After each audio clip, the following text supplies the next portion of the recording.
Eh, para hoy día vamos a continuar con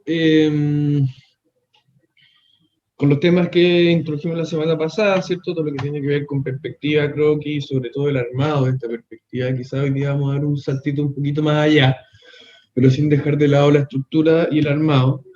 Y nos vamos a seguir concentrando, como les decía, en esta parte de la proyección perspectiva y sobre todo la perspectiva cónica. Ahora, si es que alguien hoy día quisiera probar una perspectiva con más puntos de fuga, puede intentarlo si es que ya se siente en confianza a propósito de los términos, ¿cierto? Y el lenguaje que estamos usando para hablar de estos temas, ¿cierto? Entonces, solo a modo de repaso, y más que a modo de repaso, voy a pasar esto súper rápido, pero quiero que al final aparezcan comentarios o dudas si es que la hubieran, porque vamos a ir, quizás vamos a volver a trabajar perspectiva en otro momento del semestre, pero creo que por lo pronto esta va a ser la última clase en la cual vamos a estar hablando de esto. Por lo pronto digo, entre las próximas 4 clases, entonces sería bueno repasarlo y que se atendieran algunas dudas. Un repaso rápido, ¿cierto? Quizás la línea más importante es la línea de horizonte, es la línea que más les vamos a cobrar, es la primera línea que uno revisa, ¿cierto? Es porque, como les decía antes, como una maldición que nos acompaña siempre, ¿cierto? Es la primera estructura del dibujo. Y en ese sentido es como súper importante tomar conciencia de ella y de la ubicación de ella, ¿cierto? Y las incidencias que tiene donde uno dispone de la línea de horizonte en el dibujo, en el papel, y las repercusiones que eso va a tener en el dibujo mismo, ¿cierto? Les comentábamos que la línea de horizonte muchas veces se acompaña con una línea de tierra, y luego de eso aparece el eje visual, ¿cierto? Que nos va a dar la ubicación del punto de fuga, desde el cual, y claro, ¿cierto? Entre el juego de estas dos líneas y la ubicación de este punto de fuga nos van a terminar de conformar como la relación o el punto de vista que nosotros estamos teniendo con respecto al objeto, ya sea un objeto o sea un espacio interior o como sea, ¿cierto? Y las distintas ya intenciones que les vamos a querer ir imprimiendo al dibujo, ¿cierto? Eh, y vemos cómo en esta parte que es súper estructurada y que es súper técnica, ya se empiezan a introducir temas de intención, ¿cierto? La palabra intención, expresividad, análisis, y eso tiene que ver siempre como con el carácter proyectual del dibujo, ¿cierto? Cualquier dibujo es un proyecto en sí mismo, entonces quizás entiéndanlo así, siempre van a estar diciendo algo con el dibujo que están haciendo, aunque quizás no lo pensaron muy bien, y puede ser algo como del inconsciente, pero son cosas que aparecen igual, ¿ya? Entonces, entiendan que ya desde la estructura del dibujo esos temas empiezan a aparecer. Desde el punto de fuga aparecen, bueno, pueden haber uno, dos, más o infinitos puntos de fuga, ¿cierto? Para los que hoy día quieran dibujar con más puntos de fuga, les recomendaría no abusar del recurso, ¿cierto? O sea, quedémonos en dos, o si es que aparece algún elemento que fuga hacia arriba, puede haber un tercer punto de fuga que esté ubicado fuera de la línea de horizonte, ¿cierto? Pero convengamos en que la mayoría de los puntos de fuga están ubicados dentro de la línea de horizonte, pero si es que alguien Una quisiera pregunta, podría incluirlo, ¿sí? ¿cómo sé cuántos puntos de fuga hay? O sea, Mira, no sé si me explico. sí, eh, en la realidad, ¿ya? Hay infinitos puntos de fuga, porque cada elemento, por ejemplo, si yo agarro esto, un teléfono, ¿cierto? Este elemento tiene 3 ejes, ¿cierto? Son perpendiculares entre ellos. Tiene un eje que va para allá, otro que va para allá, perpendicular, y otro que va hacia arriba, ¿cierto? Eso indica que este elemento, solo este elemento, en realidad tendría 3 puntos de fuga, en teoría, ¿ya? Cada elemento que esté no paralelo a ese va a tener otros 3 puntos de fuga, y así, ¿cierto? Entonces, en la teoría son infinitos los puntos de fuga, pero les vamos a pedir que hagan el ejercicio como de abstraer un poco esa información y sintetizarla en la medida de lo posible. ¿Ya, Alberto? Sí, se entiende. Y, como te decía, la mayoría de esos puntos de fuga van a estar ubicados en algún punto de la línea de horizonte, ¿ya? Todos los puntos de fuga que correspondan al eje vertical, ¿cierto? O al eje Z, van a estar en otro lugar del espacio del dibujo, ¿cierto? Pero la mayoría de los puntos que vamos a intentar atender son los puntos que pertenecen al plano horizontal y que por lo tanto corresponden a la línea de horizonte. Desde el punto de fuga salen todas las líneas de armado, ¿cierto? Que nos terminan de construir el espacio, los vértices, aristas que pueden estar involucrados. Y esas poquitas líneas son el armado, son la estructura y es el esqueleto del dibujo. Lo que pasa después tiene que ver con otras cosas, ¿ya? Pero esta parte y estos conceptos de estas primeras 4 líneas son claves en el éxito de un dibujo correctamente armado y proporcionado. Convengamos en que muchas veces ustedes van a querer hacer otros tipos de dibujos que no respeten estas reglas, ¿cierto? Y eso está perfectamente bien. Pero para efectos de lo que estamos queriendo transmitir ahora como parte de los contenidos y de una forma de dibujar, les vamos a estar exigiendo que usen este método, ¿ya? ¿Hay alguna duda a propósito de esto? ¿Algo que quieran comentar, algo que se les quede dando vuelta, como lo que comentaba Alberto?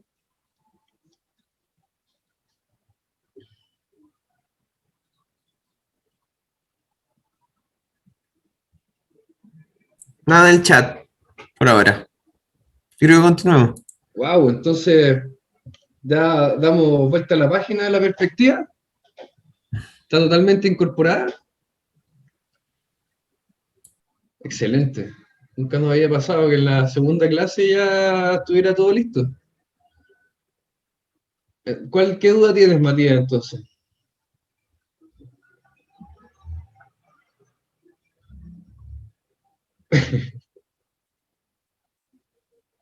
A mí me pasa Mira, que necesito como, he dibujado pocas veces perspectiva, o sea, la vez pasada, y entonces quizás cuando uno va haciéndolo se va dando cuenta qué es lo que más le cuesta. Como lo hemos hecho una vez, quizás todavía nos falta descubrir qué es lo que nos cuesta o que no entendemos. exacto, Rafaela. Y para eso, y que era justo el comentario o el consejo que le iba a dar a Martín cuando dice que no lo sé hacer, que no me da el tiempo, hagan esto, ráyenlo 1000 veces. Miren un plano fijo y dibújenlo varias veces, pero no estoy diciendo que dibujen las sombras, las texturas, no, dibujen el armado, son 5 líneas, esto es súper fácil de hacer, y algo que lo pueden como ir practicando como de manera súper fácil, y bien, como muy bien dice Rafaela, la práctica, ¿cierto?, hace el maestro en este caso. Entonces, como para terminar de incorporar estas cosas, muchas veces verlo en una pantalla con líneas rojas y con una explicación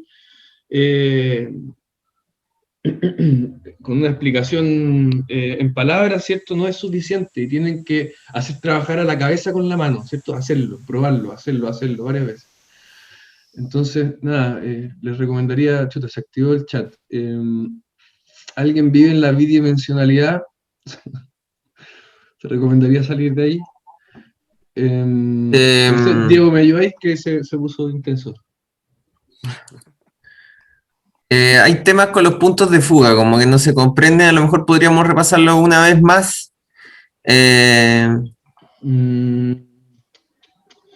es que creo que no tengo... ¿Cómo puedo distinguir el tamaño de algo solo viendo en perspectiva?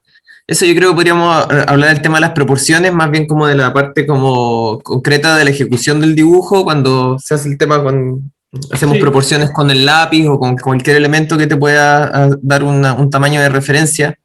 Sí, eso lo voy a pasar a explicar luego, pero para comentar algo rápido con respecto a los puntos de fuga, si te fijas, el dibujo de arriba, el cubo que estamos viendo arriba, ¿cierto?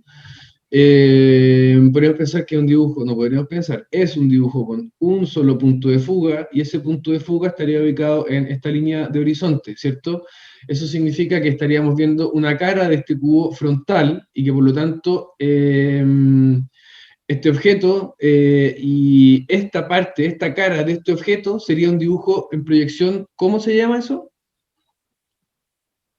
Proyección Ortogonal.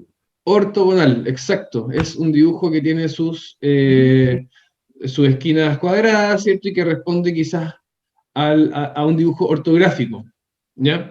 Ahora, si es que a ese dibujo, si es que a ese mismo objeto le quisiéramos imponer otro grado de perspectiva y por lo tanto incluirle otro punto de fuga, para por lo menos, o sea, para por ejemplo tener una vista de escorzo y tener esta arista de acá como protagonista de la escena, ese otro punto de fuga que estaríamos incluyendo para ese objeto, y a esto me refería con trabajar en el plano horizontal, ¿cierto? Estarían ambos dos ubicados en la línea de horizonte, ¿cierto?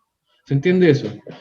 Ahora, si es que estábamos atendiendo, si me esperan un segundo, si es que estábamos atendiendo hasta ese momento, un poquito checo, los ejes X e Y del objeto, ¿cierto? Un tercer punto de fuga para ese mismo objeto sería, por ejemplo, incluirle la variable Z, ¿cierto? Que sería el siguiente eje a incorporar en este caso. Y nada, como les decía, esto es algo que tienen que ensayarlo, probarlo, hacerlo varias veces, dibujar, entenderlo, y yo creo que esa es la mejor manera, de hecho, de entenderlo, dibujarlo para entenderlo. Sí, yo quería, bueno, esto lo vamos a repetir varias veces, hay muchas preguntas respecto a la metodología del dibujo. Cuando estábamos en clases presenciales, nosotros íbamos a dibujar a terreno y teníamos la oportunidad de ayudarles con la perspectiva. No sé si me dais 2 minutos, Juan, ¿Para compartir? como para repasar, voy a compartir la pizarra, ¿puede ser? ¿Sí? ¿Dejo de compartir? A ver, deja ver si te lo puedo quitar. ¿Ahí? ¿Se ve la pizarra? Ya. Ah, ya. Ya. Hay como preguntas como súper disgregadas respecto a las distintas partes del armado del croquis. Yo se los voy a hacer lo más simple posible, como una metodología. Estos pasos los pueden ustedes extraer de la realidad como les parezca más cómodo, pero esta es la manera que sigo yo y es como lo he mostrado otras veces. Pero en el fondo lo primero que hay que definir es la línea del horizonte, situarla en algún lugar del dibujo. Esta puede estar al medio del dibujo, puede estar arriba del dibujo si es que lo que nosotros nos queremos centrar es en los suelos, o puede estar abajo si es lo que nosotros nos queremos centrar es en los cielos, en los elementos superiores. Entonces, con definir en qué parte del soporte del dibujo ponemos la línea del horizonte, nos va a definir cómo va a estar orientado este dibujo. Entonces ya, digamos que tenemos una línea de horizonte al medio. Esta es una construcción abstracta, es parte del dibujo que les va a ayudar a relacionarse el dibujo con la realidad. Lo siguiente que tenemos que hacer es definir el eje visual. Mucha gente parece que se le olvida esta parte porque preguntan dónde se pone el punto de fuga, dónde se pone el punto de fuga. El punto de fuga no se pone arbitrariamente, sino que se define como la intersección entre el eje visual y la línea del horizonte. En esta metodología, Es insisto, una decisión. Es una decisión y entonces nosotros vamos a decidir poner el eje visual, en este caso, orientado hacia o cargado hacia la izquierda, perdón, porque lo que nos queremos centrar es en la parte derecha de la escena que estamos tratando de representar. Entonces, una vez que tenemos línea del horizonte y eje visual situados como parte de una decisión consciente de qué es lo que va a estar mostrando nuestro dibujo, cómo lo vamos a orientar, es que encontramos, por consecuencia, el punto de fuga. El punto de fuga se define como la intersección entre el eje visual y la línea del horizonte. Entonces, una vez que tenemos esto, lo que nosotros podemos empezar a encontrar, y que es la otra pregunta que hacían del tema de los tamaños, son relaciones de tamaño. Si nosotros en una escena tenemos en el fondo, qué sé yo, una puerta, y aquí adelante un árbol, y queremos que estén en una relación de tamaños proporcional y que se vea más o menos fidedigno la realidad, lo que podemos hacer es situar una línea de tierra en el fondo, que es otra decisión, que es una línea de referencia. El situar la línea de tierra, nosotros la podemos hacer calzar con algún elemento de la realidad o no. Es una decisión que nos va a dar la referencia de tamaño en la perspectiva respecto del tamaño de una persona, del observador. Y ahí es cuando viene el hecho de que todas las líneas, perdón, los ojos que compartan un mismo plano, en este caso el plano es la línea de tierra, van a estar sus ojos situados en la línea del horizonte, que es otra de las preguntas que salió muchas veces. Eso quiere decir que en este mismo plano, en el mismo piso, si uno está en un edificio, no sé, de 15 pisos y está en el piso 13, todas las personas que estén en el piso 13 van a compartir esta línea de tierra y esta línea del horizonte. Entonces, tenemos que una persona puede estar situada más adelante o más atrás y comparten la misma línea del horizonte. Entonces, tenemos esa referencia que es la línea de tierra. Si nosotros queremos poner en referencia cualquier elemento, lo podemos situar en la línea de tierra comparativamente. Entonces, nosotros tenemos una persona, tenemos en este caso, no sé, una puerta, o un volumen, y tenemos un árbol. Entonces, en base a referencias, tú puedes decir, mira, a ver, yo soy 3 veces más chico que este árbol, entonces lo puedo ubicar acá en esta línea de horizonte, perdón, en esta línea de tierra, y ver que este árbol lo puedo dibujar 3 veces más alto que yo, y esta puerta tiene 2,5 veces más alta que yo, y a través de la perspectiva, a través de las líneas de armado, podemos traer estos elementos en el espacio y podemos encontrarnos que esta galería que nosotros estábamos situando aquí, voy a hacer las proyecciones en azul para que se entienda, puede estar en verdad partiendo acá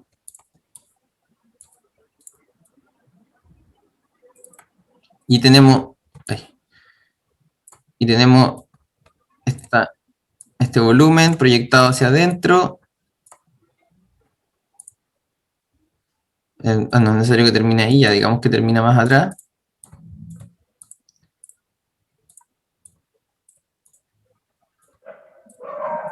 Tenemos este volumen proyectado, digamos que es una especie de túnel, y en comparación nos podemos traer este árbol.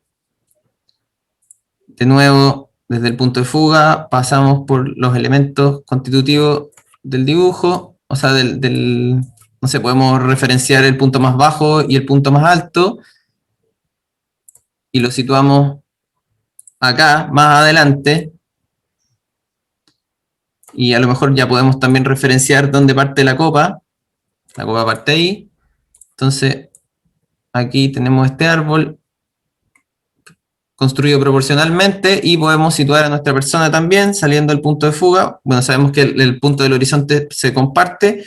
A través de poner una línea de sus pies podemos saber su posición, y podemos situar a la persona, los ojos en el punto de fuga,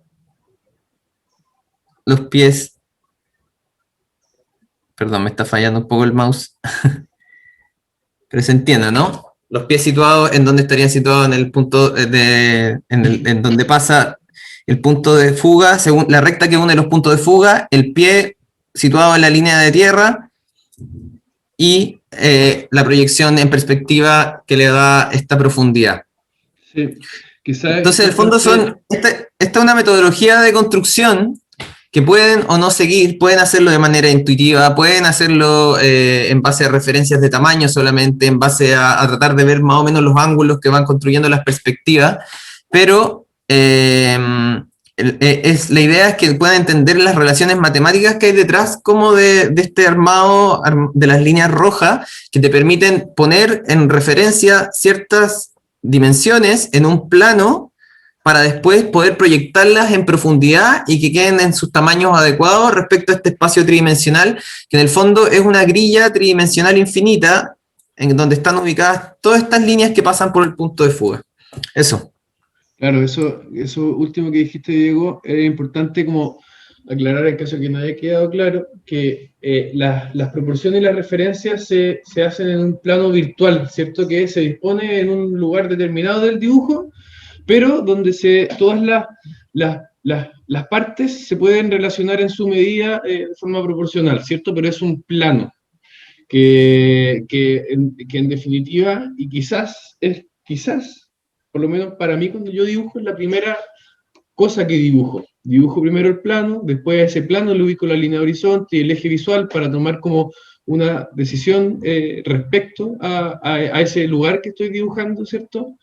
Y nada, y después se continúa el dibujo con toda la explicación de Diego. Sí, había una pregunta también que se me quedó en el aire, que desde del ejercicio pasado preguntaban cómo reconocer los planos. En ese sentido, en el fondo nosotros les pedíamos solamente 3 planos y era fácil de determinar debido a que al momento de situar este punto de referencia entre la línea, era como una pista para que ustedes pudieran situar de manera más automática este armado en el que se determina la distancia entre la línea del horizonte y la línea de tierra, que nos va a dar las referencias de medida de todas las medidas del dibujo, como un plano intermedio, porque de ahí hacia atrás podíamos determinar todo lo que sería el fondo, y de ahí hacia adelante podíamos determinar todo lo que era el primer plano. Por eso eran solamente 3 planos, pero era una decisión suya. Ustedes podían determinar que solamente, no sé, las cosas que estuvieran a 20 centímetros del observador eran el primer plano, había un plano intermedio situado, qué sé yo, en un objeto que les parecía importante, y todo el resto era fondo. Eso era una decisión suya, pero era más fácil de determinar si es que lo asociaban directamente a este plano intermedio en el que nosotros situamos todas las medidas, que lo había dibujado en verde antes el Juan, y pensar que todo lo de atrás de ese plano, que va de la línea de la Tierra hacia arriba, digamos, si ahí está la línea de la Tierra, lo que va de la línea de la Tierra hacia arriba, sería algo que está más hacia el fondo, y de la línea de la Tierra hacia abajo, sería algo que está como más... Eso, pero era una decisión arbitraria de ustedes para determinar puntos de interés dentro del dibujo, que ustedes pudieran en verdad identificar profundidades. Era solamente eso. Hola. Sí. Bueno, sabes que no sé si se me pasó, si lo dijeron ya, es la pregunta respecto de las dimensiones reales de los objetos. Porque claro, aquí en este momento estamos en croquis, quizás no importa todavía. Pero cuando pasemos al dibujo ortográfico, de la perspectiva sí va a importar la dimensión. Entonces, ¿cómo se calcula eso? ¿Cómo se estima? Porque en la Pero eso es una metodología totalmente distinta. Se construye en base a más planos ortográficos, y lo vamos a ver en su debido momento. Pero en un croquis uno sí debiese tomar en cuenta las medidas reales de las cosas. No son medidas numéricas, pero sí son medidas proporcionales. Es lo que dice aquí. Cuando hice que ciertos elementos compartieran una línea de tierra, lo que hago es ponerlos en referencia en cuanto a sus medidas. Tenemos una persona que mide, no sé, 1,70 m, y si yo determino que el árbol mide 1, 2 veces, 3 veces la persona, podemos determinar que serían 1,70 por 3, son 21, 5 metros 10. Y ahí tenemos medidas reales. No las estamos usando porque en verdad nosotros le pusimos nombre de altura de persona y altura de árbol en relación a la persona. Diego, ¿Sí? ¿me dejas compartir ahora? Creo que la siguiente parte de la presentación... Disculpa mi paréntesis corchete. No, estaba perfecto, pero creo que la siguiente parte de la clase va a ayudar a responder la pregunta justamente la pregunta que tiene Fernando. Entonces voy a seguir avanzando. Ok. Voy a hacer una última pregunta. Fernando, toca un poco. Sí. Me queda una duda con la línea de tierra. ¿Uno la elige arbitrariamente? O sea, uno elige un plano y dice, acá está la línea de tierra. Ya, creo que tu duda también se va a resolver al final de la presentación, Alberto. Ya si es que al final no está resuelta, la vuelve a hacer, ¿vale? Ya, perfecto, gracias. Fernando toca un punto que es súper importante, ¿cierto? Como, ok, estamos incluyendo medidas en esto, pero ¿hasta qué punto?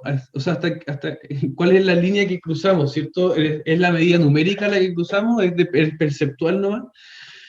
Quizás sobre el final del semestre terminemos trabajando perspectiva matemática, que efectivamente sí sería súper medida. No lo sé, no sé qué va a pasar y cuáles van a ser los contenidos que vamos a revisar en este curso, pero por lo menos, y en lo que hemos avanzado de perspectiva, ahora sí nos gustaría como imprimirle cierto rigor a esto también. Hemos estado hablando de que hay un método, de que hay cierta lógica detrás de esto, una lógica matemática, y lo que vamos a hacer ahora es quizás imprimirle una cuota más de rigor a esto y atacar el tema que plantea Fernando, ¿cierto? ¿Cómo incluir las medidas? Y lo que vamos a intentar hacer es medir con la mirada. Entonces vemos como este explorador acá lo que está haciendo es está intentando tomar medidas de la realidad, ¿cierto? Pero de un objeto que está a una distancia muy larga y muy distante de él, ¿cierto? Y él lo que hace es que mide con una regla el objeto. Para medir, para tomar las proporciones, es súper importante que si es que él mide la cabeza y que la cabeza mide 6 centímetros, y después quiere medir el brazo, para saber cuánto mide el brazo de la esfinge, lo que va a tener que hacer es mantener la misma referencia que tuvo originalmente. Si es que él midió, no sé si me ven en la cámara, perdón, si es que él midió con el brazo extendido esos 6 centímetros, después recoge el brazo y anota. Si quiere medir, por ejemplo, cuánto medía la cabeza, cuánto mide el brazo en relación con la cabeza, va a tener que mantener esa misma relación, ¿cierto? El brazo extendido. Pero en definitiva, un poco lo que estoy tratando de explicar acá es que el dibujo, y este dibujo, el croquis, es una suerte de levantamiento también. Tenemos que levantar información de la realidad, de lo que estamos observando y traspasarlo al papel. Naturalmente que la información que va a aparecer en el dibujo que vamos a tender a levantar, primeramente va a tener que ver con cosas perceptuales, ¿cierto? Luz, sombra, textura, ambiente, atmósfera. Pero también se puede hacer como con las medidas. Ahora, ¿qué técnica le vamos a recomendar usar? Algo parecido a lo que hacía este explorador en Egipto, ¿cierto? Pero en sus casas y con un lápiz. Entonces, lo que vamos a hacer es que manteniendo siempre la referencia de un brazo extendido, ¿cierto? Y no recogido, porque uno lo puede recoger, lo recoge un poco menos, lo recoge un poco más, entonces la medida del brazo extendido no varía, ¿cierto?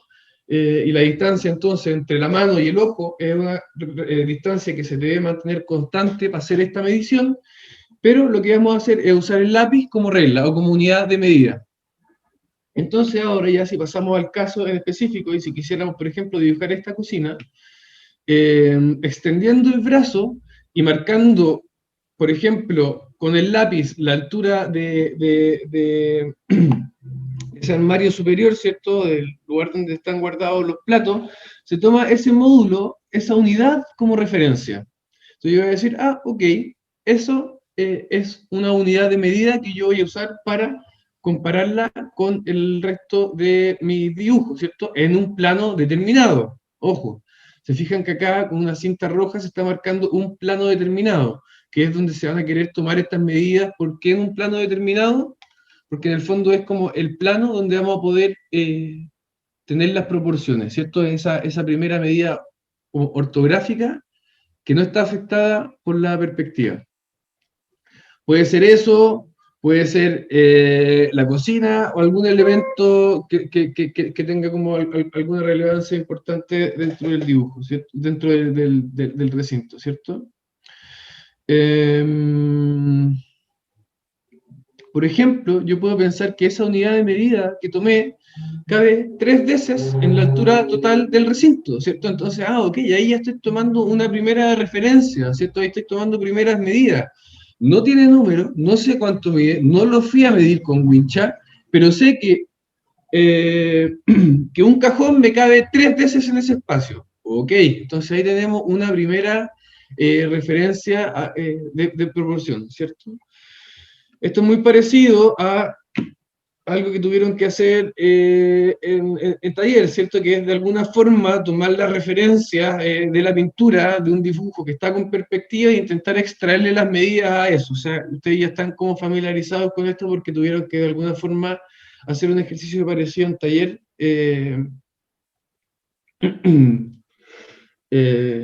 Entonces, nada, es como para que hagan para que hagan el salto de que en el fondo esto es muy parecido a lo que ya estuvieron haciendo. Ahora, esa misma unidad de medida yo la puedo traspasar de la vertical a la horizontal, ¿cierto? Y pensar que, ok, esa medida me cabe 1, 2 y 1,5 veces más, entonces pueden también fraccionar esa unidad de medida y pensar, ok, ya no me está cortando mi unidad o el fragmento del lápiz que tenía por la mitad, entonces le agrego una media, ¿cierto? Y eso, toda esa información la vamos a empezar a trasladar a ese primer plano, ¿cierto? Al plano ortográfico. Entonces, las 3 unidades de medida en altura, las 2,5 en horizontal, ¿cierto? Nos empiezan a conformar este primer plano, que podríamos decir tiempo, que es, podríamos decir que es la elevación, ¿cierto? Y que nos terminan conformando este primer plano, que en definitiva, y en este caso, va a ser un corte. Sobre ese plano, y aquí para volver a lo que nos mencionaba Diego, a través de eso del método y como cuáles son los procesos, yo creo que en los procesos y en el método es importante el orden, ¿ok? Yo por lo menos lo hago así, y sería mi recomendación, cada uno puede buscar su propia forma de hacerlo, pero para tener un dibujo bien armado, bien construido, yo creo que lo primero es que exista este primer plano, donde estén todas las proporciones en su justa medida, ¿cierto? Al ojo, medir con la mirada, pero que aparezca cierto orden de proporciones. Todo eso aparece en este primer dibujo que está a la derecha, ¿cierto? En este plano, en este corte, en esta elevación, en este lo que sea.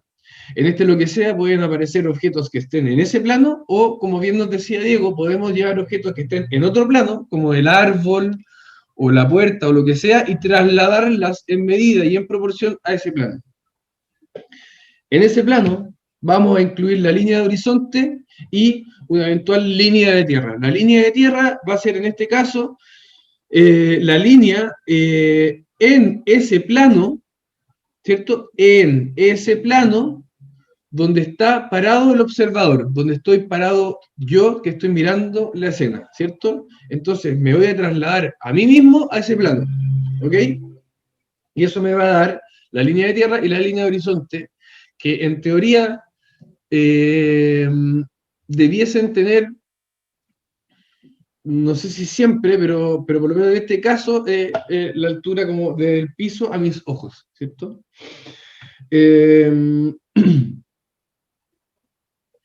Una vez tenga eso, puedo seguir tomando todas las relaciones de referencia que quiera, ¿cierto? Ya ahora como en perspectiva o en horizontal, hacia el fondo, hacia el lado de este objeto o del otro, para terminar completando el dibujo, ¿cierto? Eso. Nosotros siempre les decimos que esto se aprende haciendo, somos firmes creyentes de eso y lo vamos a tener hasta el fin de los tiempos, pero para atender algunas dudas que pueden haber quedado por ahí, Diego. Sí, no, yo solamente quería atender como los comentarios de desesperanza que ponen en el chat. Como ánimo, o sea, uno es pésimo para todas las cosas para las que está empezando a hacerlas y no sabe cómo hacerlas, es normal, como nos decimos que con la práctica no nos referimos a que tenga que practicar 3 veces a la semana todos los días, sino que a lo largo de los años que se desarrollan esta carrera eventualmente van a aprender a dibujar, en verdad a eso nos referimos con la práctica, a todas las veces que lo van a tener que hacer. Si es que tienen que hacer un esquema porque tienen una idea en su cabeza para algo que le están preguntando en taller, vayan y construyanlo en base a esta metodología y lo van a estar poniendo en práctica. Tiene que ver con eso. Después a lo mejor lo que les va a acomodar va a ser hacer esquemas en isométrica y van a empezar a hacer isométricas en todos lados, en los cuadernos, mientras trabajan, etcétera, y van a seguir practicándolo, a eso nos referimos. Entonces, como yo les diría, como ánimo, no se desesperen, no sean tan ansiosos. Uno es pésimo para todas las cosas para las que está recién empezando y van a hacerlo así durante un rato. Lo importante es como perseverar en eso, porque es la única manera como de mejorar. Son como, siento que estoy diciendo puros lugares comunes, pero es así. Pero sí es cierto. María José, por favor, tómate el micrófono. Hola, sí, es que se me mandó Hola. sin querer. Tengo una duda respecto al eje de tierra que uno lo dibuja, o sea, uno se tiene que parar en el plano donde está dibujando los elementos o más atrás. Sí, o sea, como te lo mencionaba acá, la traducción del eje de tierra sería como la proyección del plano donde yo estoy parado a ese plano en vertical donde yo estoy dibujando las proporciones o los objetos en relación. A ver, voy a dibujar a ver si queda más claro. Podríamos pensar que yo estoy parado en este plano, ¿cierto? Lo voy a dibujar como con perspectiva, que sería esto, ¿cierto? La proyección de ese plano en, ahora lo que voy a dibujar en azul, que sería el plano donde aparecen las medidas, ¿cierto? Se traduce en una línea de tierra, ¿ya? Ese plano, el azul, podría ser más grande, salirse de la línea de tierra, salir para el lado, para arriba, para abajo, ¿cierto? Pero en definitiva, lo que va a pasar es que si yo proyecto mi altura, mi mirada, y donde están mis ojos y mis pies, donde están mis ojos voy a proyectar la línea horizonte y donde están mis pies voy a proyectar la línea de tierra. Eso nomás. Pulet levantó la mano. Sí, lo que pasa es que quiero volver al tema de profundidad porque si bien estamos recién como estudiando y aprendiendo un criterio adecuado para cumplir con la profundidad, de hecho recién estamos viendo una forma de calcular medidas con el lápiz y todo eso, me preocupa porque si recién estamos aprendiendo, ¿por qué en taller en la semana pasada nos tiraron a calcular directamente la profundidad cuando ellos mismos dijeron que el pintor no necesariamente ocupa un punto de fuga y no sé, está raro el trabajo porque primero nos dicen que debemos como aprender a ver, por decirlo de alguna forma, y nos lanzaron como al tiro a la piscina con este trabajo y fue como muy desesperante, por lo menos en mi caso, lo sentí como muy, muy duro. Yo creo, Bolet, que es perfectamente natural lo que te pasó. Era un trabajo bastante avanzado el que les solicitaron en taller. Nosotros intentamos atenderlo en la medida de lo posible, ¿cierto? Por eso yo les dije como les voy a introducir conceptos, vamos a introducir el lenguaje, ¿cierto? Vamos a hablar recién de línea de horizonte y punto de fuga, porque eso ya nos parece que es suficientemente complicado como para entenderlo y después aplicarlo al nivel que les solicitaron en taller. Efectivamente, yo también considero que es bastante exigente, es bastante avanzado. Ahora, no, en taller no les estaban pidiendo, no les van a pedir nunca tampoco que respondan de forma efectiva, por ejemplo, a los conocimientos de perspectiva que les estaban solicitando, sino que lo que estaban queriendo hacer era transmitirles y quizás que ustedes practicaran y sobre todo que ustedes fueran capaces de dar una respuesta a una pregunta que le estaban haciendo, ¿cierto? A un método en particular como de levantar información a través de una pintura. En ese sentido, no hay solo una respuesta para lo que les estaban pidiendo. Y aunque sí era exigente, podrían haber habido muchas respuestas y muchas formas de hacerlo. La que les presentó Paulina en ese caso era solo una. Y nada, me gustaría como dejarte con ese mensaje, en definitiva, que ustedes pueden fallar efectivamente en esa respuesta y no hay nada de malo con eso. Quizá alguien lo va a lograr, quizá alguien fallando va a aprender. Nada, es que es parte del proceso nomás. Pero efectivamente, si es que te sentiste agobiada con ese ejercicio, si es que sentiste que superaba los conocimientos, yo creo que era una sensación bastante natural y probablemente a mí también me hubiera pasado. Y a todos nos pasó también. Cuando nos Claro, enfrentamos sí. a los primeros ejercicios en taller 1, tampoco entendíamos nada de lo que estábamos haciendo y poco a poco uno va entendiendo más. Es totalmente natural, es parte del proceso. Pero no hay otra manera de enfrentarse a esas interrogantes, como decía Juan, como que en el fondo eso es lo que les pedían, que ustedes pudieran elaborar de alguna manera una respuesta a lo que se les estaba como encargando, y que efectivamente intentar hacerlo de alguna manera, con las herramientas que tuvieran, y poco a poco esas herramientas se van a ir complementando, porque en el fondo de eso se trata este primer taller, como de empezar a acumular esas herramientas y que ustedes puedan saber cómo interconectarlas y utilizarlas entre ellas para la construcción de estos espacios que se van a ir desarrollando igual a lo largo de la segunda parte del semestre. Perfecto.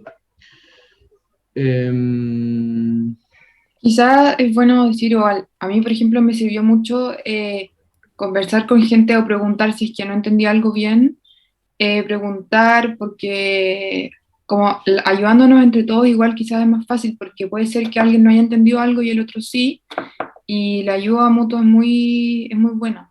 Y Excelente comentario, Rafael, y sobre todo en estas Es condiciones. esencial. Es esencial. Nosotros que empezamos la carrera de forma presencial en la universidad, ¿cierto? En ese hermoso campus donde nos pedían que fuéramos, esa cuestión como de ir armando escuela, de ir armando comunidad, de ir armando equipos, amistades, era clave como para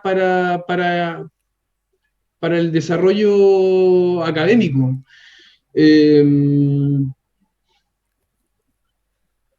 No sé, es como súper desestimulante intentar como suplir esa cosa como a través de una pantalla, ¿cierto? Como en el Zoom y todo esto, pero traten de hacerlo, ya traten de acompañarse, traten de armar grupos de trabajo, traten de generar una comunicación, traten de resolver las dudas entre ustedes, ver cómo lo respondió, cuál fue la respuesta que dio mi compañero o mi compañera a la misma pregunta que me hicieron, y se van a dar cuenta que, chuta, son 100 personas, pueden haber habido 100 respuestas distintas, y en eso hay un valor tremendo.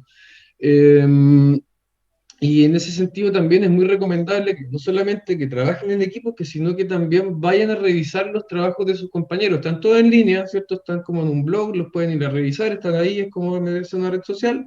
Dense el rato de analizar la respuesta y tratar de entender las respuestas que dieron todo el resto de sus compañeros, ¿cierto? Bueno, ok, hay algunos comentarios a propósito de la nota. Les diría, no se preocupen de la nota, lo importante acá es aprender, ¿no? ¿Qué nota obtuvieron? De hecho, la nota es apreciativa, la de taller, la pueden rectificar en 1 o 2 semanas más cuando sea la entrega definitiva, así que no se preocupen de eso. Las primeras notas valen mucho menos también. Y bueno, claro, Sofía dice que se preguntaban entre todos y se daban cuenta que nadie entendía. Está bien, ¿sabéis que no, nadie les va a pedir que entiendan todos estos conceptos a la primera? Así. Pero dentro de los resultados, lo que nosotros pudimos ver, hubo gente que efectivamente pudo como salir con una respuesta. Sin entenderlo mucho a lo mejor, pero intuitivamente salieron con una respuesta. Entonces traten de ver cuáles son los trabajos que se ven más completos, que se ven como mejor desarrollados y más de acuerdo a algo como coherente en todas sus partes, y ahí se van a poder empezar a encontrar algunas guías. Sí, no entiendo el comentario de La Plata, Matías. Yo creo que lo No. entiendo, pero mira, como que este taller ya lleva, no sé, como 6 años y la gente lo logra. Donde la gente logra pasar el taller al principio con notas malas, pero como mostraba Juan con la diapositiva anterior, las notas van avanzando porque ustedes van entendiendo y van adquiriendo ciertas herramientas que lo ayudan a hacer los próximos ejercicios. Así que tranquilos con eso, o sea, Eso, no se pongan ansiosos. la gente lo logra. Después al final del semestre se van a quedar sorprendidos con todo lo que lograron hacer, de hecho. Entonces, Sí. claro, el comentario tiene que ver como con reprobar el curso, ¿cierto? Sí. A ver, entiendan que acá nadie quiere que nadie repruebe, ¿cierto? Que lo que queremos es que todos aprueben, y aprueben. Para aprobar hay que aprender, ¿cierto? Eso es lo que intentamos como medir nosotros. Así que mientras no estemos preocupados de aprender más que de qué nota me saqué, va a salir todo bien. Y sí, para responder rápido a la pregunta de Val, efectivamente, en taller ya les dijeron, deberían saber ustedes, las notas que le están poniendo son apreciativas y todas esas notas se van a, o se pueden rectificar en la entrega final de la unidad, ¿ya? Vamos a continuar, no queremos hablar más de taller, estamos en representación. Ahora, ok, ya repasamos ciertas cosas de armado, ciertas estructuras, primeras intenciones, primeras proposiciones a propósito del dibujo, pero como bien decía Colomba al comienzo de la clase, hay algo y un ejercicio que quizás uno puede hacer antes también. Y esto de querer darle como intención o proposición al dibujo, claro, no lo vamos a dejar solamente en una cuestión obvia que tiene que ver como con el trabajo de luces y sombras, que lo vamos a ver más adelante, las texturas, armar una escena bonita particular con algunas personas en algún acto particular o lo que sea, sino que hay algo que tiene que ver como con la planificación de ese dibujo, que va antes de todo esto, va antes de la línea de horizonte, va antes del encuadre, quizás, o sea, y que me gustaría a ver si a alguien le gustaría o quisiera hacer algún comentario a propósito del dibujo que está en la pantalla, ¿cierto? ¿Quién puede hacer alguna apreciación o evaluación de lo que está mirando? ¿Qué les llama la atención? ¿Qué les suena particular? ¿Me escuchó? ¿Sí? Según yo se ve como una especie de como pirámide, como, y yo veo como a las personas medias como, yo creo que son trabajadas, es como la construcción de una pirámide, me da la sensación, como que están llevando las piedras, o sea, eso veo, eso es la sensación que me da. Claro, Victoria nos describe una escena, ¿cierto? Incluso nos hizo un relato de lo que estaba sucediendo acá. Me parece fantástico que puedas como hacer esa apreciación solo de este dibujo, ¿cierto?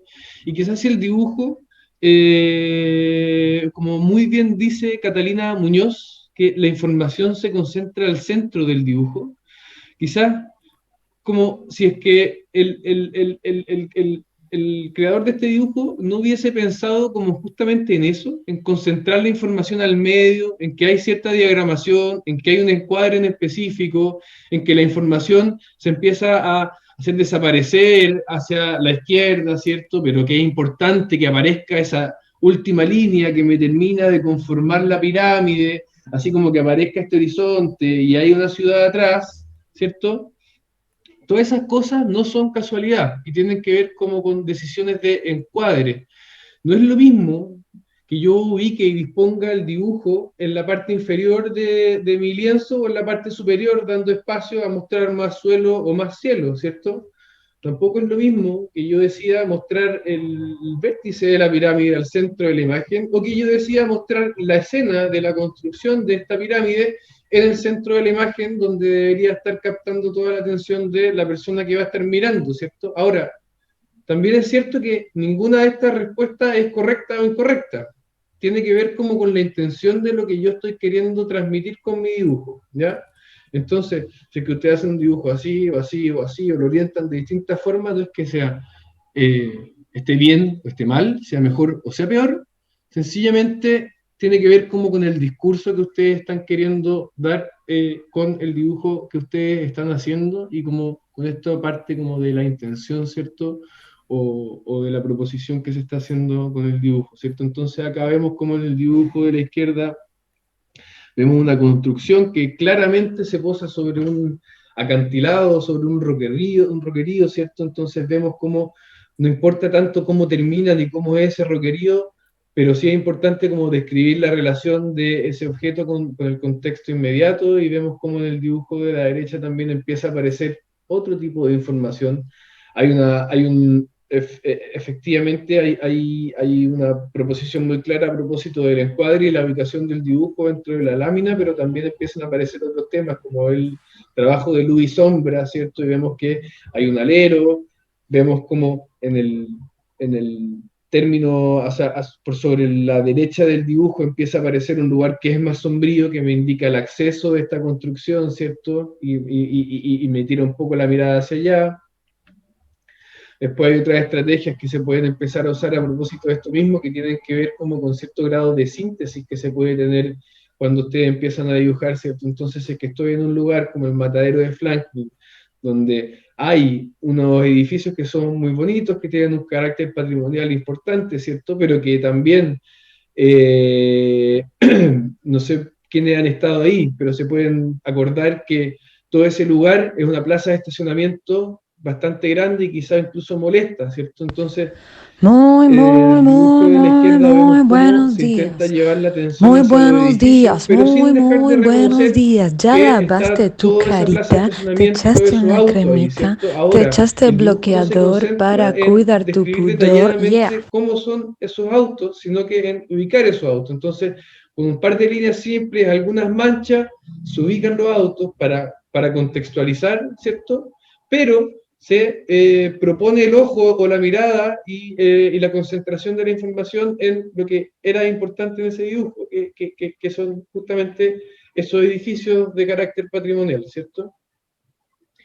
Esos grados de síntesis también los podemos extremar y pensar como que pueden hacer un dibujo que sencillamente se componga de las sombras que ustedes están apreciando, ¿cierto? Entender estas sombras como unas manchas que nos construyen una escena, un espacio, nos hablan de un lugar, ¿cierto? Nos hablan de una hora del día, nos hablan de una atmósfera bastante clara y de forma muy sintética, ¿cierto? O sea, es bastante notable el dibujo de la derecha en ese caso. Sí, mira, Josefa Ortiz había hecho una observación respecto al croquis de la pirámide que se puede aplicar aquí en el de la derecha y que nos va a enlazar con la actividad, que dice que le da la sensación que donde llega mucha luz, la textura no existe. Es una bonita observación. Donde llega mucha luz hay poca sombra, ¿cierto? Y donde hay poca sombra es difícil apreciar las texturas. Miren las cosas que tienen a su alrededor y efectivamente quizás como en superficies planas con poca textura uno no ve sombra, ¿cierto? Ve un reflejo como de luz bien fuerte o nada, eso es como, es bonita la capacidad de observación que tiene José Fartí y efectivamente como lo plantea Diego, eso es algo que se va a enlazar bien como con el ejercicio que vamos a querer hacer hoy en día, donde vamos a observar, ¿cierto? Ahora, no solamente vamos a observar, sino también vamos a contar. Y para contar, uno puede exagerar a veces las cosas, ¿cierto? Cuando ustedes le cuentan la historia a un amigo, a veces como que le meten un poco más de chimuchina para que el amigo como que prenda un poquito más, ¿cierto? Quizá ese tipo de operaciones, ese tipo de cosas también se pueden hacer a través del dibujo. Y si pensamos, por ejemplo, en el dibujo que está en la izquierda, donde vemos un contraste muy fuerte entre las luces y las sombras, en realidad, muy probablemente ese espacio no sea así, no sea tan oscuro, no sea tan sombrío y la luz no sea tan fuerte. Pero para analizar bien el lugar, para analizar bien cómo la relación entre la luz y la sombra, y más que para analizarla bien, sino que para transmitir que se está observando ese contraste, el artista lo que hace en ese caso es justamente usar el contraste a su favor y exagerar un poco la escena. Esos son ejercicios que son perfectamente como aplicables también como en las cosas que vamos a estar viendo en taller y en representación. Se pueden usar como para lugares muy oscuros, ¿cierto? Donde queramos ver cómo incide cierta luz en particular, una luz muy nítida, en este caso cenital, que vaya un poco este espacio. O también podemos hacer ciertos contrastes inversos, ¿cierto? Con lugares muy iluminados y ver dónde están las concentraciones de sombra versus las concentraciones de luz, ¿cierto? Pero sin estar necesariamente analizando una luz nítida, ¿cierto? Sino que una incorporación lumínica mucho más difusa dentro de este espacio. Pero lo que sí vamos a estar haciendo hoy día es que vamos a estar prestando particular atención en cómo está entrando la luz y a través de qué está entrando la luz y cómo está incidiendo esa luz en los distintos recintos que estamos mirando, ¿cierto? Entonces, claro, naturalmente va a ser mucho más evidente cuando eso suceda con una luz nítida, no siempre va a ser el caso, una luz muy, muy clara, ¿cierto? Que se puede dibujar con una línea, ver qué elementos están componiendo ese espacio, ¿cierto? Cómo es el vano, cómo es la relación del vano con el espacio, la relación de ese vano con el momento y la hora a la cual está y la orientación solar, ¿cierto? Si es que hay un elemento afuera que me esté generando alguna sombra en el interior, o distintas cosas que les vamos a pedir que vayan tomando ciertas apreciaciones, incluso composiciones extrañas que puedan aparecer de las incorporaciones lumínicas, ¿cierto? Cuando uno contrasta mucho la luz y la sombra, empiezan a aparecer cosas bien interesantes, o apreciaciones más sensibles, como por ejemplo pensar en cómo le pega la luz a los escalones, ¿cierto? Y cómo se ve eso, y como tratar de entender un poco como la lógica detrás de ese fenómeno, digamos, ¿cierto? Pero en definitiva, esa como capacidad de observación que les estamos pidiendo que tengan hoy día tiene que ver como con eso, que sepan identificar por dónde está entrando la luz, dónde se están generando los contrastes. Por ejemplo, acá vemos que hay un contraste muy fuerte en el plano de fondo, ¿cierto? Que nos indica que está entrando una luz muy fuerte por la izquierda, y después vemos como hay una gradación en tonos de gris para los primeros planos. Y todo eso me concentra la mirada en el plano de fondo más que en los primeros planos. Y eso, esa capacidad de observación, trasladarla después a un dibujo, nos permite ir armando ciertas escenas, ¿ya? Y quizás eso es lo que vamos a querer ir viendo hoy día, cómo podemos ir armando escenas a través de esta observación, ¿ya? Y ahora, si empezamos a hablar de escenas, ¿cierto?, aparece otro término, o sea, aparece otro recurso que podemos empezar a usar, y que quizás es un recurso que se aleja un poco de nuestra disciplina y se acerca a otras disciplinas.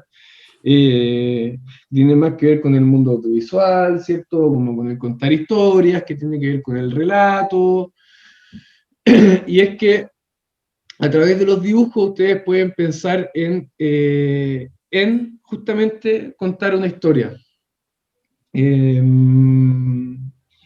Algunos recursos que se pueden usar para eso, ¿cierto? A ver, esto lo voy a pasar rápido porque en realidad no me interesa mucho, pero bueno, acá vemos el storyboard de algunas películas famosas que las pueden conocer, ¿cierto? Jurassic Park y Toy Story, y vemos cómo hay una planificación de ese relato que se quiere contar a través de dibujos, ¿cierto? Pero después vemos cómo este recurso, ¿cierto?, es muy usado en el mundo de la historieta, y para mostrarles un ejemplo, nomás me gustaría que analizáramos este caso, de este dibujo que están viendo en pantalla, bueno, que es muy distinto a los dibujos que hemos estado viendo. ¿Qué les llama la atención? ¿Qué pueden pensar que es como particular de este caso? ¿O qué parte del dibujo les llama la atención? Que está visto Hablan como del de edificio de la derecha. Ah, perdón, dale. No, que está visto como de varias perspectivas y no de una sola, no está ordenado el dibujo.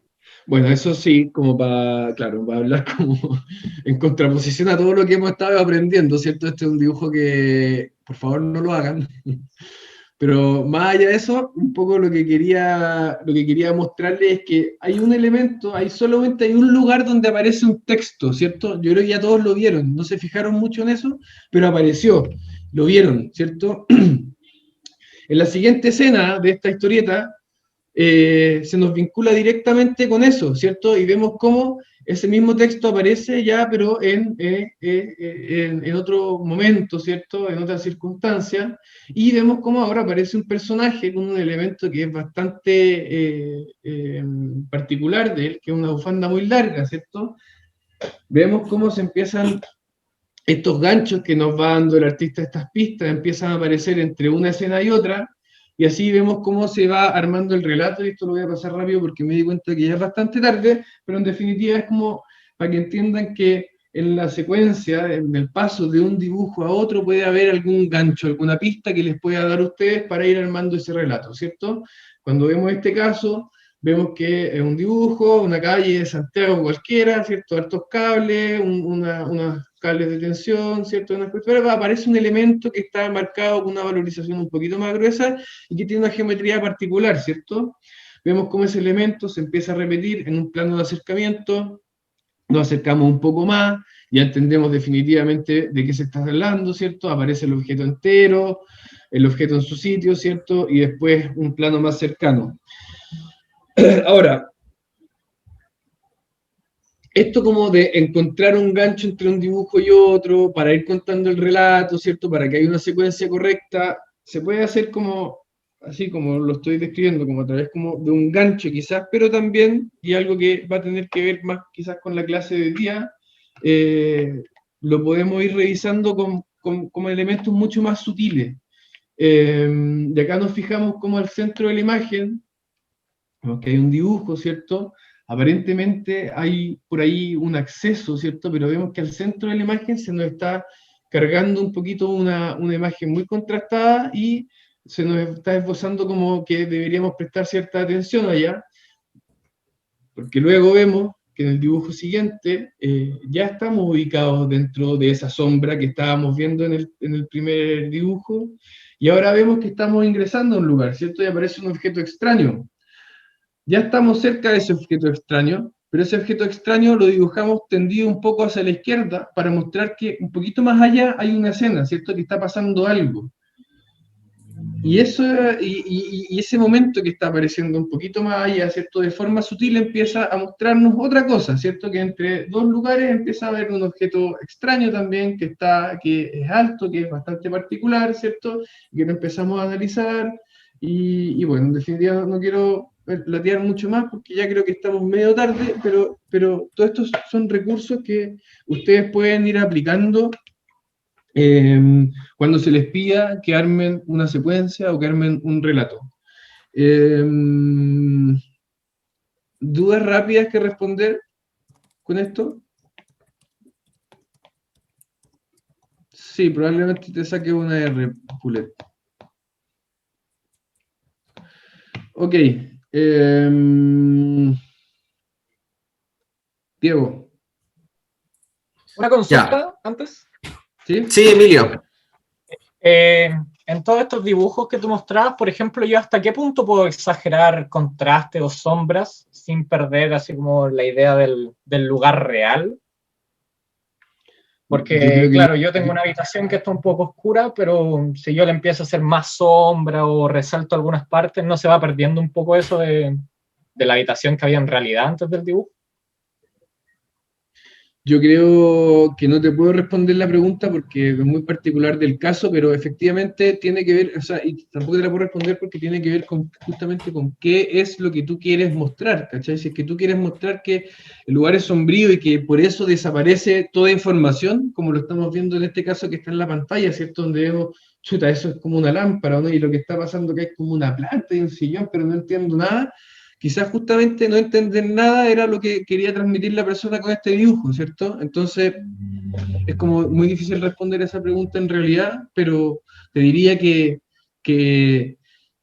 el éxito de eso está en que uno pueda, o la otra persona pueda entender lo que tú estás tratando de mostrar o contar. Ya. ¿Avancemos al ejercicio? ¿Juan? Sí. Ya. Dale. Entonces vamos a pasar al ejercicio. Como lo adelantó Juan, van a ser secuencias de croquis. En este caso van a ser 3 croquis, son 3 dibujos. Igual que en la clase pasada, a partir de un dibujo ortogonal. Identificando 3 escenas o instancias en las cuales se solicita reconocer de 3 a 6 tonalidades de sombreado y utilizar patrones para definir los volúmenes. El siguiente. Los objetivos entonces del ejercicio es avanzar en el dibujo tridimensional de la perspectiva, que es lo que hemos estado conversando hasta ahora, construyendo la perspectiva a partir de un dibujo plano. El análisis crítico, tal como la semana pasada, fue en base a planos de profundidad relacionados a colores. En este caso va a ser en base a tonalidades de sombreado. Estas sombras van a ser dibujadas en base a patrones, a un sistema de patrones que ustedes van a tener que inventar y definir y utilizar de manera consecuente y coherente a lo largo de todo el dibujo. Y esto para lograr ampliar temas de espacialidad de arquitectura y su representación a desarrollarse en taller y el consolidar el dibujo de la figura humana como lo hemos incorporado en todos los ejercicios. El siguiente. Entonces los criterios de apreciación o de evaluación, como prefieran llamarlo, van a ser el armado, que es el uso del dibujo plano, lo que hemos corregido hasta ahora en el armado de los croquis con las líneas rojas, el uso de las líneas de tierra, horizontales, o sea, del horizonte, del eje visual, etc. El reconocimiento de las tonalidades de sombra, que en el fondo es identificar distintas fases del gris o tonalidades de la sombra o de la luz, como prefieran ustedes analizarlo, pero identificar al menos 3 de ellas y asociarles un sistema de achurado o de sombreado. Lo que quiere decir es que ustedes puedan definir un sistema o una técnica mediante la cual van a representar estas tonalidades y utilizarla de manera coherente y sistemática a lo largo de los 3 dibujos. La valorización, correcta categorización, jerarquía del tipo de línea y lápiz, el uso de las sombras, la presentación y el uso del formato, en el cual se incorpora el registro es evaluado, así que los instamos a tomar bien sus fotografías, tal como decía la Colomba, que no nos demuestren simplemente que hicieron el trabajo, sino que nos presenten el trabajo, es una presentación del trabajo, y la figura humana. El siguiente. Ya, entonces, en el fondo, tienen que reconocer tres instancias, pueden ser cronológicas, como de movimiento a través de los espacios, o pueden ser identificando un avance hacia la luz, o un retroceso desde la luz, ustedes lo definen, es una secuencia lógica que nosotros podamos identificar. La manera de identificarla va a ser en base a lo que hablaba el Juan antes, como estas pistas que ustedes van dejando. En este caso, por ejemplo, tenemos el primer dibujo, en el que aparece Estebano. O sea, perdón, voy a poner aquí el apuntador. ¿Se ve mi mouse? No, que creo que es porque estoy compartiendo pantalla yo. Raya. Ah. A ver. Ya, no importa. Tenemos entonces, claro, tenemos un vano y tenemos una ventana en el fondo, que en el siguiente dibujo que pasamos hacia acá, podemos identificar esa ventana, incorporar aquí en esta parte del dibujo, ya que tenemos aquí, aparece esta pizarra, la pizarra aquí aparece al costado de esta ventana, entonces ingresamos a esta habitación, y luego finalmente tenemos un acercamiento a la ventana. Es todo bastante simple, súper básico, pero en el fondo es eso, que hagan una observación, un reconocimiento y un vínculo entre estas 3 escenas. Siguiente. Entonces esta va a ser la entrega, van a ser las 3 escenas. Tenemos la primera, lo que estaba explicando, cómo se relacionan con la siguiente. Hay un trabajo del reconocimiento de las luces. Al siguiente. Y vamos a desarrollar este dibujo. El procedimiento al principio es igual que en la clase pasada. Definimos un plano de fondo, un dibujo ortogonal en donde podemos poner en la comparativa las medidas de algunos elementos. Siguiente.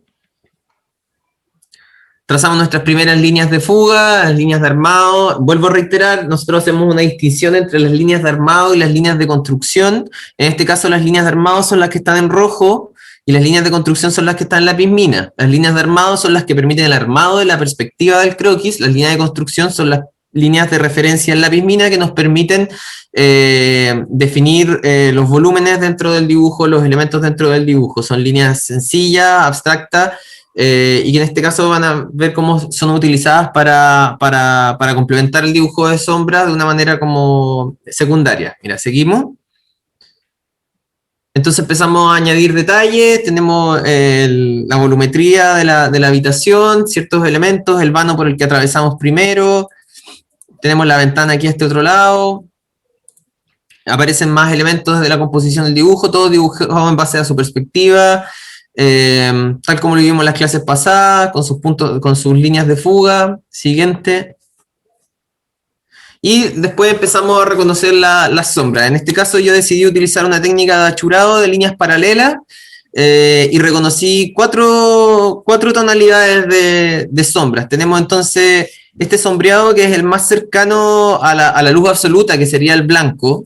Ahí pueden darse cuenta que se asocia rápidamente la luz que está entrando por la ventana como el brillo, el punto de más brillo dentro de la escena, y directamente se asocia a ella la primera tonalidad de sombreado o luminosidad, depende como ustedes lo vean. El siguiente. Aparece una segunda tonalidad de sombreado, donde pueden ver que las líneas mantienen el mismo ángulo, todas paralelas, sin embargo, su densidad es mayor para indicar una mayor oscuridad. Siguiente. Lo mismo, volvemos con una densidad aún mayor, tenemos otro punto de mayor oscuridad, y el siguiente llegamos a la última tonalidad, que serían los negros absolutos dentro de la escena. Entonces se les va a hacer súper fácil si identifican los negros, parten identificando los negros absolutos y los blancos absolutos dentro de la escena. Quiero mencionar que esta técnica de líneas paralelas, achurado de líneas paralelas, es la que yo elegí. Eso quiere decir, a eso nos queremos referir cuando decimos que tienen que inventar un sistema de sombreado. Ustedes podrían elegir otro tipo de sombreado, un puntillismo, líneas irregulares. Ojalá no elijan el degradé, porque necesitamos sistematizarlo. El degradé es difícil de sistematizar y bueno, no tienen una terminación muy precisa. Pero sí, otros sistemas basados en líneas o en segmentos de línea que ustedes definan sistemáticamente los pueden utilizar. El siguiente. Bueno, ahí vemos las líneas de construcción con las líneas del armado. Tenemos los volúmenes generales. El siguiente. Y ahí vemos ampliado el dibujo. Como ven,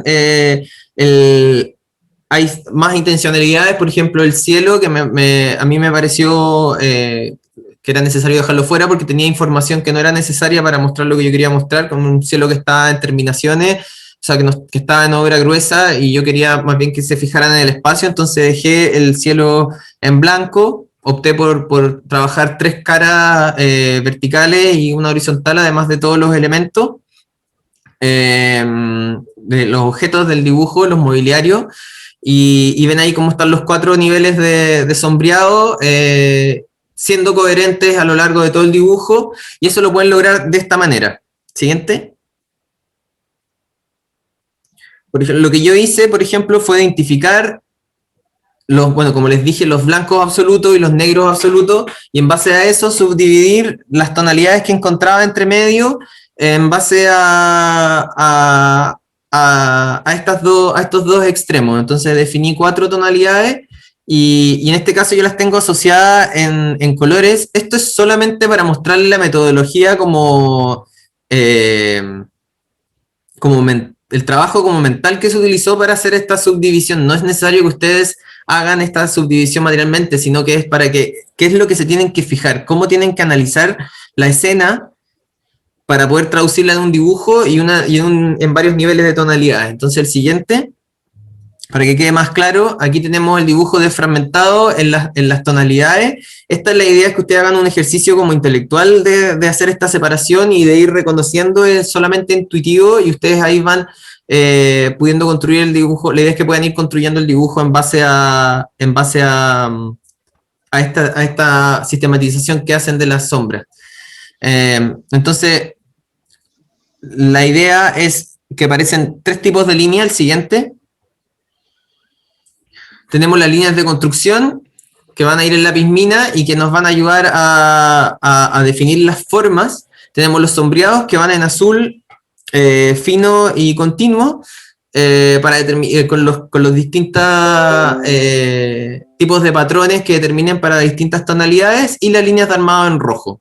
Entonces, aquí tenemos otros ejemplos de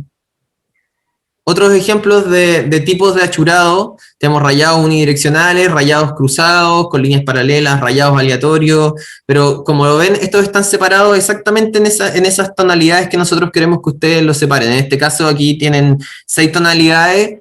Le estamos pidiendo a nosotros que ustedes definan entre 3 y 6. Pudiesen ser las 3 primeras, definir los blancos absolutos, los negros y uno intermedio, depende de usted, pero tienen que ser aplicadas de manera coherente y consecuente en todo el dibujo. ¿El siguiente? Sí, yo complementaría, no, ahí estamos, complementaría a esto que si es que yo escojo por ejemplo hacerlo con un rayado aleatorio, ¿cierto? Como con una mano bastante suelta, no voy a cambiarlo después cuando cambie de tono a S, y después cuando cambie de tono a S, y después a S, ¿ya? ¿Cierto? Mantengan, si escogen uno de estos, escojan una línea y lo desarrollan entero como con un sistema de achurado, ¿ya? He visto que han estado atentos a responder las preguntas, Colo y Hasi, si pueden quizás hacer un resumen o comentar algunas cosas. No, pero antes de eso había un par de preguntas orales. Que no va mucho con el trabajo, que es que yo ya comenté por mail y todo eso a Juan y a la coordinadora de pregrado que yo, ponte tú, me tengo que retirar. Entonces, ¿qué hago con este trabajo? Tipo, ¿qué pasa con esta nota? No, Aranza, como te mencioné, no te preocupes de eso, tú preocúpate de justificar tu trabajo, o sea, justificarte una asistencia con el documento que te pedimos, y la nota va a quedar justificada, o sea, no te preocupes de eso. No lo hagas después. Si quieres practicarlo después en tu casa, por practicarlo está bien, pero nosotros no mandamos trabajos para la casa, ¿ya? Ya, pero este momento es para preguntas relacionadas al ejercicio. Acabamos de dar las instrucciones del ejercicio, entonces necesitamos resolver las preguntas del ejercicio. Dejemos ese tipo de preguntas como de pasos particulares para después, por favor. Sí, era eso, no. Muchas gracias. Ya, Macarena Espejo. ¿Levantó la mano? Hola, ¿me escuchan? Sí. Lo que quería preguntar es que si podemos poner las imágenes que saquemos en blanco y negro para, o sea, como en el ejemplo, para diferenciar mejor las tonalidades y tal vez así se nos hace más fácil lo de la sombra.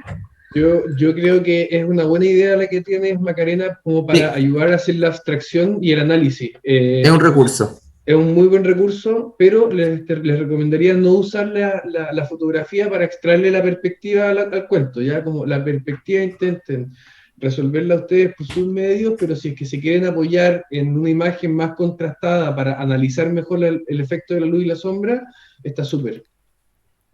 Gracias. Rafaela.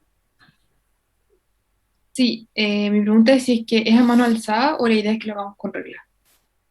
No, es a mano alzada, es un croquis a mano alzada.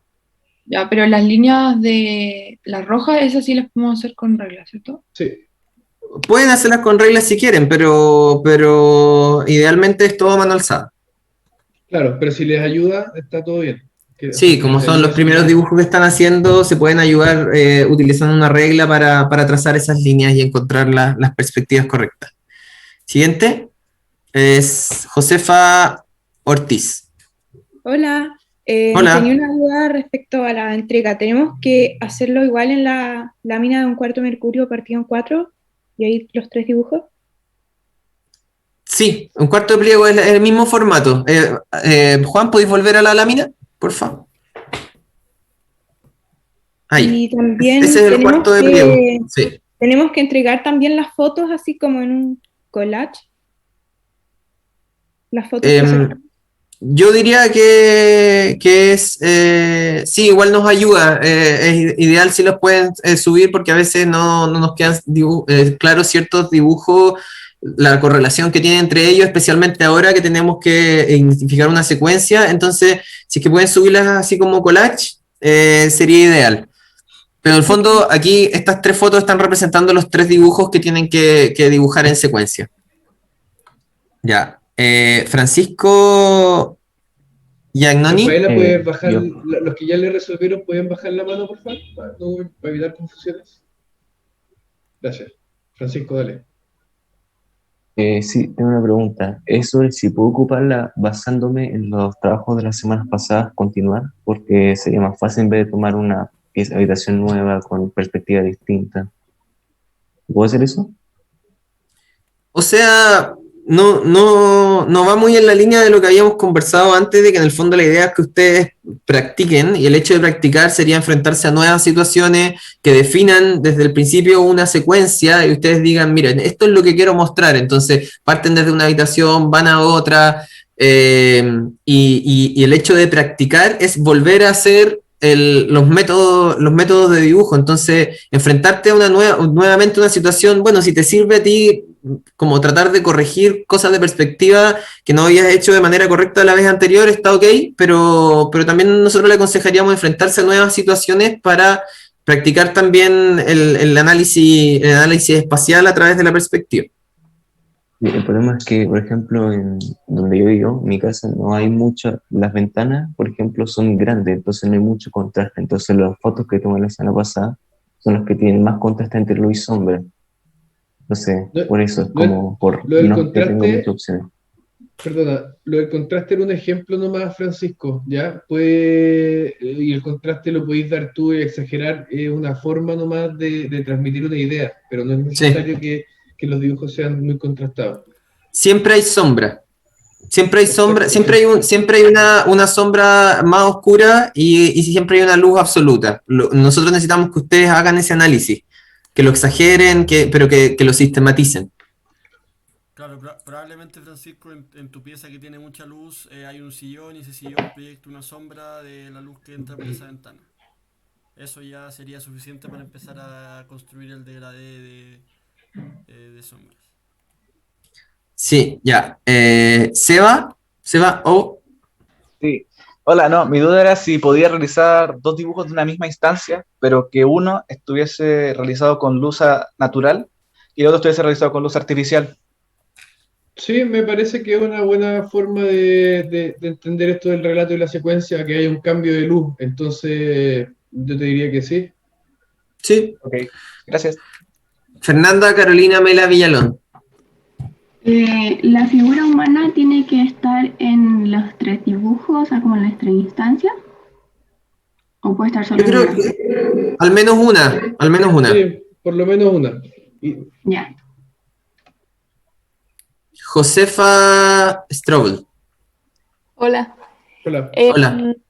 El eje visual, antes siempre nos decían que lo pusiéramos al centro del vano, y en los ejemplos también está como siempre puesto al centro. ¿Ahora lo podemos poner a los lados? Sí, donde ustedes Sí, quieran. es una porque decisión. Exacto, es parte del relato que nos van a armar. Perfecto. Siguiente es Catalina Muñoz.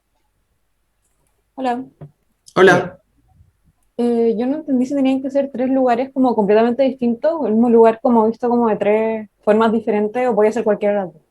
Cualquiera de las dos. Como le acabamos de responder a tu compañero, incluso él sugirió hacer en el mismo lugar, pero cambiar cuál es la incorporación lumínica que está afectando al lugar. Así que eso debería responder tu pregunta.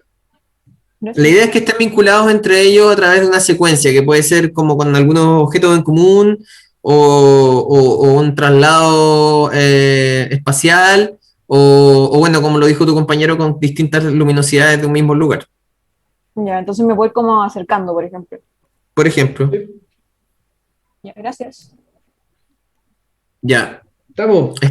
Estamos, no sé si todas las dudas del chat fueron respondidas por nuestro equipo de chateadores. Sí, hay uno nomás que Paulette preguntaba que las fotos que sacó salen a contraluz. Eso significa que podría destacarla también a favor de la luz para generar otro tipo de sombra y así no se te quede todo en negro. Claro. O Claro. puedes jugar con las cortinas y como que autonomía. No se usa color verde, Abril.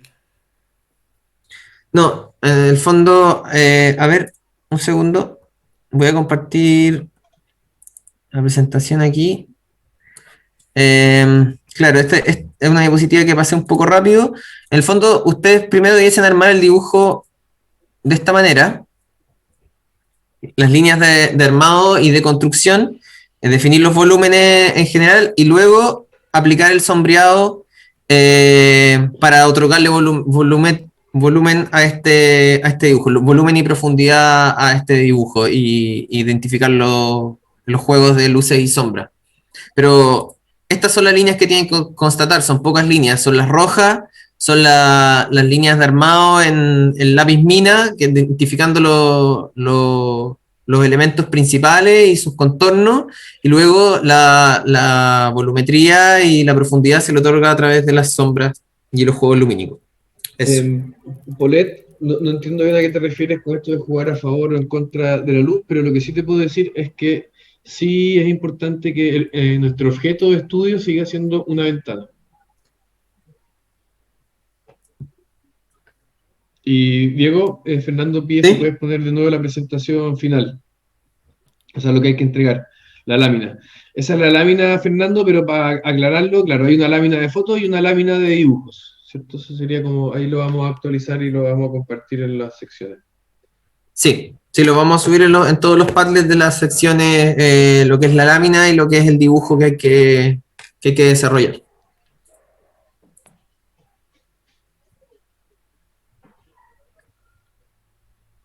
Muy bien. Son las 11:15, a las 11:30. Espérate, hay una buena pregunta, Bernardita, antes de irnos a las secciones, que yo creo que puede servir a todos, que dice, antes de hacer las sombras, ¿podemos encerrar o marcar con lápiz grafito donde irían? Yo creo que sí, yo creo que igual si les da el tiempo, al menos para el primer dibujo, podrían hacer esta descomposición que les estaba mostrando acá, y, no sé, asignarle letras, por ejemplo, para decir, ya, este es el más oscuro, este es el más claro, y acordarse y después achurar, pues háganlo suavecito para que no se note tanto. Pero sí, al menos para un dibujo pueden hacerlo. Después ya para los otros dibujos yo creo que este análisis lo debiesen hacer de manera como mental. Claro, y que quede como expresado de forma sutil, como una construcción, ¿cierto? No con una valorización muy gruesa. Exacto. Val, no, que el objeto de estudio sea la ventana no significa que necesariamente tenga que estar en todos los dibujos en la ventana. Como te decía, el cambio de un dibujo a otro, de un paso a otro en la secuencia, puede haber otro tipo de elementos que me lleven de un dibujo a otro sin que necesariamente aparezca la ventana todo el rato. Pero claro, puedes escoger mostrarla en los 3 dibujos y está bien también, no hay problema. Ya pasemos a las secciones. Sí, a las 11:30 se van a activar las secciones. Todavía no se metan a las salas porque tenemos que actualizar los links ya para evitar evitar confusiones. Entren, no sé, tipo 11:25 ya a las secciones. A descansar, nos vemos más rato. Vale, listo. Chao. Que estén bien. Chao.